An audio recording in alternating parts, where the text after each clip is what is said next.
खूप जुनी गोष्ट आहे. काशी नगरीत एक परमज्ञानी आणि आध्यात्मिक तपस्वी राहत होते.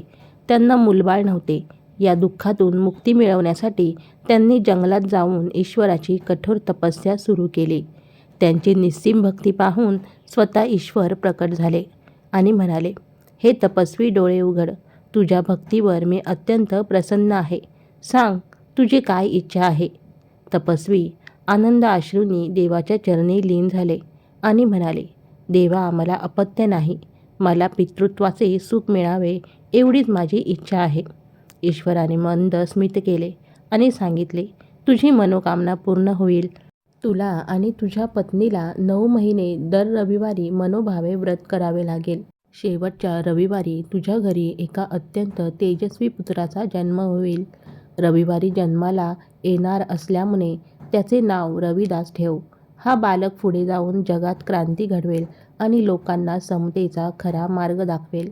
काही महिन्यातच त्या तपस्व्याच्या घरी एका दिव्य बालकाचा जन्म झाला. पण एक विचित्र गोष्ट घडली. जन्माला आल्यापासून त्या बाळाने आईचे दूध पिण्यास साफ नकार दिला. सर्वजण काळजीत पडले.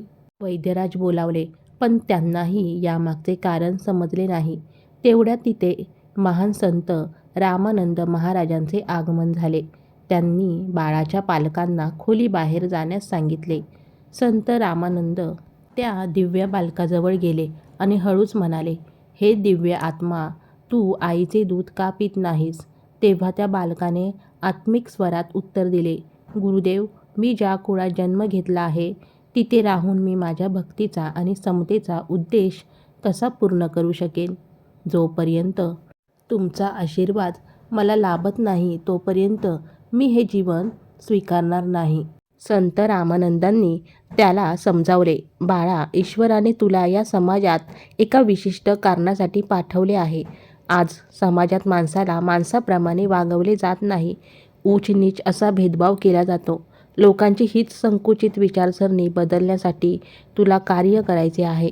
काळाचा अपव्यय करू नकोस. गुरूंचे शब्द ऐकून बालकाने दूध पिण्यास सुरुवात केली. तोच बालक पुढे संत रविदास महाराज म्हणून प्रसिद्ध झाले. गंगामैया आणि दमडीचा चमत्कार. रविदास महाराज मोठे झाले. ते अत्यंत साधे, दयाळू आणि प्रामाणिक होते.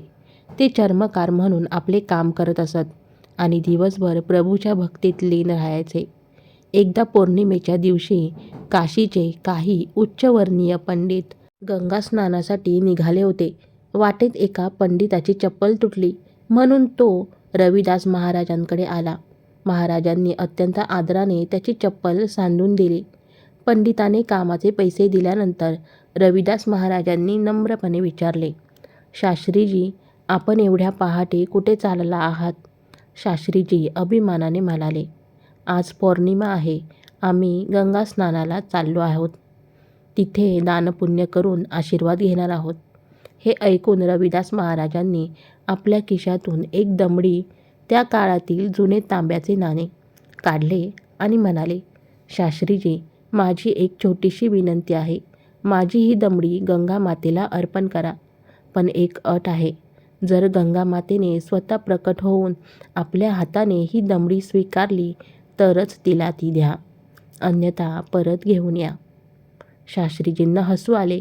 ते उपहासाने म्हणाले, काय, गंगा माता तुझ्यासारखा शूद्राची दमडी घ्यायला स्वतः हात पुढे करेल? काहीही काय बोलतोस? पण सोबतच्या दुसऱ्या पंडिताने शास्त्रीजींना समजावले आणि ते नाणे सोबत घेतले. पंडित गंगा नदीवर पोहोचले. स्नान आणि पूजा आटोपल्यानंतर निघताना शास्त्रीजींना रविदासांच्या दमडीची आठवण झाली. त्यांनी नदीच्या काठावर उभे राहून गंगेला हाक मारली, हे गंगामैया, त्या रविदास चर्मकाराने तुझ्यासाठी ही दमडी पाठवली आहे. त्याने सांगितले आहे की तू स्वतः हाताने स्वीकारलीस तरच द्यायची. आता तूच पहा काय करायचे ते. मित्रांनो, मी आजारी असल्याने माझा आवाज बरोबर येत नाही, त्यासाठी सॉरी. आणि काय आश्चर्य, शास्त्रीजींचे शब्द संपताच गंगेच्या पवित्र पात्रातून एक लख्ख प्रकाश पडला. पाण्याचा प्रवाह बाजूला झाला आणि एक अत्यंत सुंदर दिव्य देवीचा हात पाण्याबाहेर आला. त्या हाताने पंडिताच्या हातातून ती दमडी स्वीकारली.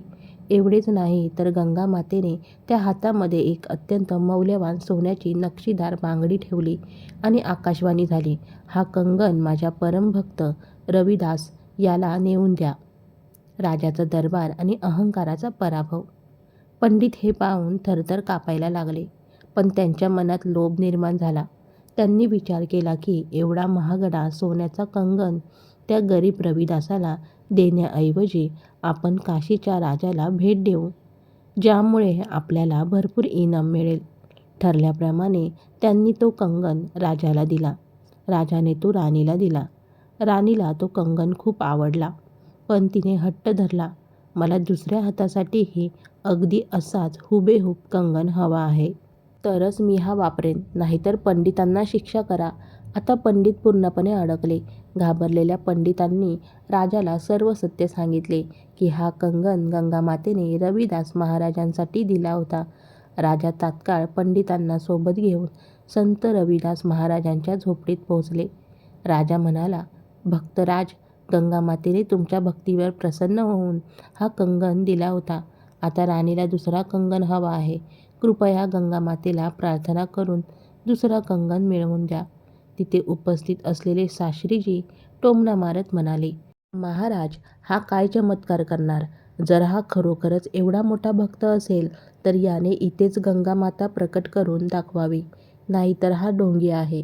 संत रविदास महाराज शांतपणे हसले. ते म्हणाले, शास्त्रीजी, मी कोणी चमत्कारी पुरुष नाही.